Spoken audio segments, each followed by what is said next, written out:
بسم اللہ الرحمن الرحیم۔ وہ کون سا خوش قسمت انسان ہے جو کلمہ طیبہ پڑھے بغیر جنت میں داخل ہو گیا۔ پڑھیے ایمان کو تازہ کرنے والی تحریر۔ حضرت سعید بن زید کے والد زید نے دوسری جنگ فجار میں جو عام فیل کے 20 سال بعد ہوئی اپنے قبیلے بنو عدی کی نمائندگی کی، تب رسول اکرم صلی اللہ علیہ وآلہ وسلم کی عمر مبارک 20 سال تھی اور آپ صلی اللہ علیہ وآلہ وسلم بنو ہاشم کے دستے میں شامل تھے۔ حضرت سعید بن زید عشرہ مبشرہ صحابہ کرام میں شامل ہیں۔ آپ کا رسول خدا صلی اللہ علیہ وآلہ وسلم کے جانثار صحابہ میں شامل ہونا ان کے والد حضرت زید کی دعا کا نتیجہ ہے۔ زید بتوں کی پوجا سے نفرت کرتے تھے، دین صحیح کی تلاش کرتے کرتے شام تک گئے۔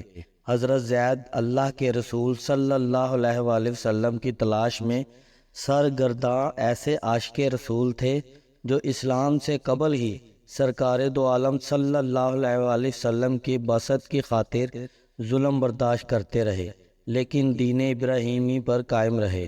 حضرت زید ایک خوش قسمت شخصیت تھے جو کلمہ طیبہ پڑھے بغیر جنت میں داخل کر دیے گئے۔